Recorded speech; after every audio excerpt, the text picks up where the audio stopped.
from people like Koch Industries, money that we can't even trace. So he's kind of got himself painted into a corner with this industry that he is ignoring the health, the safety, the environment, the economy of the South Shore and this particular area. So that's why I feel it's absolutely imperative that this commission, you know, I'm listening to all your deadlines, but that you get things done, that there is an amendment supported that will take corporate money out of politics. So just a little personal story. 1 minute, okay. One quick personal story. On the day that Citizens United came down, I was waiting with then Mayor Susan Kay of Weymouth. We were waiting for a lobbyist who was a personal friend of hers who was going to help do some marketing on her upcoming campaign. And the lobbyist came in, sat down, let out a big sigh, and said, "It's the end of our democracy." Coming from a lobbyist, that's a pretty chilling thing. And ultimately, that has become true. Thank you. Any commissioners have questions or I comments? have a question.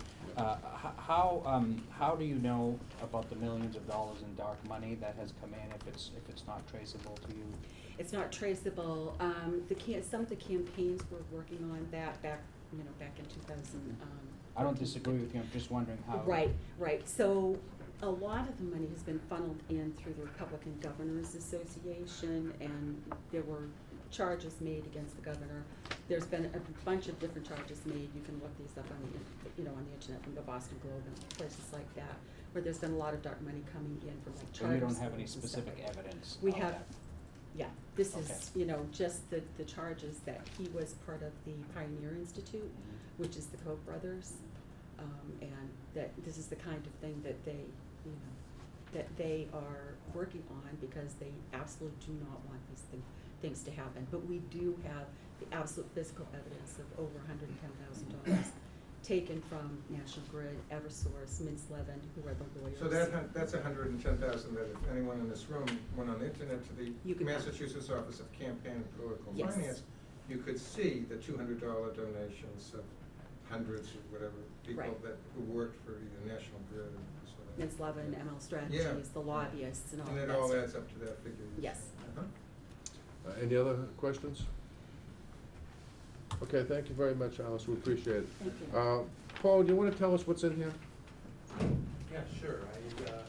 There's a single page there, it's the copies of my testimony. If you're ready, I can give it. Yep, 3 minutes. go for it. Okay. It's entitled Political Corruption in Massachusetts, along the lines that Alice just talked about. According to Ballotpedia, campaign contribution limits in Massachusetts are among the strictest in the nation. However, a recently proposed amendment to the Massachusetts state budget shows that the individual contribution limit of $1,000 for candidates for state legislative office is not low enough to prevent special interests from influencing state legislators. A developer with business interests on Cape Cod recently contributed $1,000 to a state senator from Fitchburg. At the developer's request, the Fitchburg senator subsequently proposed an amendment to the state budget to eliminate the ability of the Cape Cod Commission to review projects under 10,000 square feet, thus providing a significant advantage to the developer. Fortunately, Senator Julian Sear, who represents Cape Cod, got wind of the proposed amendment and made a speech on the Senate floor objecting to the corrupting influence of money in state politics, after which the senator from Fitchburg withdrew his amendment proposal. Senator Sear's 14-minute speech sheds light on how the wealthy wield undue influence in Massachusetts. 1 minute, Paul. Yes, Okay. sorry. Oh, okay. I hope the commissioners will watch it. It is number 39 on the list of 51 amendment-related videos that can be found on the Google Drive I made for the commissioners. And the link is on your sheet here. I just wanted to bring that incident to your attention, comment on the link. And also I want to just remind the commission that there are 2 folders on that Google Drive. One's called the amendment and one's called the convention. And the folder that has the comments on the convention, number 11, document number 11 in that folder is a conversation or a back and forth between a letter written by Common Cause, which has most of the points that Pam made today, and rebuttals to each of those points, point by point. Yeah, thank you. Thank you very much. Any comments or questions from, yes? I would just comment that, you know, I'm not sure that it is within the purview of this commission to address individual contribution limits, and that we should be careful not to conflate different types of spending in political campaigns. What you're referencing here very directly is individual contributions. Right, okay. Thank you. Okay, I think we have time for one more. Jeff, who'd you say it was? I think Ann Shea has come a long way to, Was It's Ann? okay, I mean, I think it would be nice if somebody for the first time spoke. Have you guys had a chance to speak it out of me? Yes. You're recognized by the commission. Okay. Go ahead. perfect. I'll introduce myself. I'm Ann Shea, and I'm a middle school English teacher in Sandwich, Massachusetts. And what happened recently was there was a youth climate strike, and one of my former students asked me to speak at the strike, and he assigned me a topic. He wanted me to speak about how big money affects climate change. So I had to spend some time in research on that, and I won't read you all of what I told the kids. I started with a quote from Greta Thunberg, and then I talked about lobbyists, and I told the kids about the contributions that are made to elect people to Congress, and I spoke to them about, I'll give you one little fact that I gave them, which was, in the 2015-2016 election cycle, fossil fuel companies spent $354 million in campaign contributions and lobbying. This money helped to elect politicians who are willing to vote for laws favorable to the fossil fuel industry. In return, the fossil fuel companies received subsidies. A subsidy, I explained what it was to the kids, and the fossil fuel companies received a total of $29.4 billion in return in subsidies, which was an 8,200% return on their investment. And then I explained to them how Andrew Wheeler became head of the EPA through contributions that were made by a man named Murray, who went to Coal Company and contributed $300,000 to Trump's inauguration party. But then, you know, because I was speaking mainly to high school kids, I wanted to try to connect them with something that's happening locally. And when I first started to do the research, I was looking at the Pilgrim Nuclear Power Plant and wondering, you know, what that was all about, and could I connect that with big money? But that's a little complicated. And plus, right in Sandwich, we have the Canal Generating Power Plant. So I started to do some research into that. And this is what I found, and this is what I told the kids. The Canal Generating Plant, which is called Canal, has been burning coal, oil, and natural gas here in Sandwich, Mass. For decades, since 1968. The town of Sandwich is dependent on tax revenue from Canal's 52 acres. Town selectmen have always known that if all the other possible sources of tax revenue were to evaporate, Canal's tax payments would never fail. Meanwhile, more than a few projects that would have brought tax revenues to Sandwich have failed. In 2015, when Canal Unit 3 was proposed, Sandwich's town administrator wrote a letter to the Board of Selectmen about the permits that would be legally necessary for its construction. Town staff has considered the uncertainties and delays that would occur if Sandwich's zoning bylaws were applied to the facility, Dunham wrote, who's the town manager. The Canal 3 project, Dunham said, is just too massive to be allowable under Sandwich's zoning bylaws. One of the reasons for this belief is the sheer size of the proposal, which is so much larger than what our existing local bylaws and other regional regulations allow. It would be virtually impossible for NRG to construct Canal 3 and receive zoning variances of the magnitude needed. 1 minute? Okay, so I'm almost finished. So for example, Sandwich has a 45-foot height restriction on buildings in the power plant zoning district, but the plant's existing buildings reach more than 200 feet in height with exhaust stacks taller than 500 feet.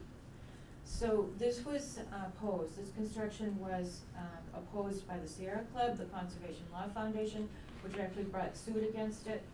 350 Massachusetts opposed the construction of Canal 3, and there were lots of reasons why. Environmentally, also health reasons. and the amount of carbon dioxide and other emissions that were gonna come from Canal 3. But what happened was, just briefly, the selectmen and with the advice of the town administrator decided that they were gonna waive the local restrictions on the power plant, because the power plant over the next 21 years is gonna be paying them $57 million. And that's where Sandwich is getting its tax revenue. Okay. So basically what I'm saying is we start with the subsidies that are being given to these oil companies at a very high level in the federal government, but that it's quite insidious in the way that it works its way down to the local level. So that when we take a look at what is it actually going to take for climate change to be reversed or to be stopped, it comes down to the local level of these town governments like Sandwich.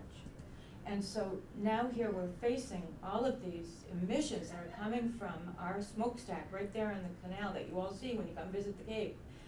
It's affecting the entire global environment, it's Okay, affecting thank you. the health of people, and it's just a really Okay. insidious thing that's gonna be difficult to stop. Yeah. Thank you. And as with the others, if Comments you or- email me the testimony, Yes. I'll make sure it's in the Do we record have and any the public. questions from members of the commission? Okay, we really don't have any more time. I May I think be we- recognized for 1 minute just to respond to information the commission was given today that is not true? No, actually, if we have time, we'll get to that, but we have to move on to the next item on the agenda. Sorry, I don't mean to be disrespectful, it's just, we're running up again. We need to talk about the time and the place of the next meeting. And Cheryl, I'm looking down towards you and Joyce. Joyce, I know you've done some research here. So, we've already talked about how we're feeling there's a deadline, we wanna do the best we can in the time we have. And we're floating the possibility of having a meeting in a couple of 3 weeks, and somebody had mentioned a Saturday or something like that, so. What do we think, in terms of the time and the place for the next meeting? I think, based on the research that Joyce has done, that we should use the library for Mhm. the next one. Now, the date, are we looking to do a Saturday for this next meeting? Are we thinking we need like 3 or 4 hours? Along, at least four, Yeah. Yeah, a 4 longer Yeah. period of time. I mean, I'd say That's a sizable chunk. plan for 4, and if we can get done early, Yeah. or plan for 3, I mean, what do people think? Just. I'd rather have the extra time, yeah. Yeah. Plan for 4, Yeah, plan which, for 4, sure. Plan for four. But I think it does need to be done when there's enough material to review Right. ahead of time. Right. Right, so Yeah. it needs to be, yeah, that needs to be synced up. This shouldn't be the time where we sit and read it all together. Right. Right, agreed. and so here's the challenge. We are up against Thanksgiving. We need it to be at least 2 weeks out. There's really only one Saturday. That, like, either we're doing the 16th or the 23rd. Right? 16th is too soon. Yeah. I mean, just to get the job, get the Exactly, work that's what done, I'm yeah. thinking. The 16th is too soon, and the 23rd, is that Saturday. It's pretty busy, but do we Yeah. wanna try to get a quorum for we do want Or a Sunday, quorum for right? that. Can Oh, we yeah. do a Sunday? Are people open Yeah. to a Sunday? Can we go to somebody's house? We I'd have prefer food next Saturday. year. Yeah. Yeah, I think Saturday is preferable. yeah. I just- So Saturday, November 23 is what we're ballparking here? That's what we're borrowing. In which library is it, Joyce? So I'm shooting for the Jamaica Plain Library just because it has the best facility. I believe it's Okay. the newest library. However, I am looking into like 2 or 3 other ones Okay. in case that one doesn't work out. But and we do need to pin down a date before I go back to the event manager. Okay. Because it's gonna be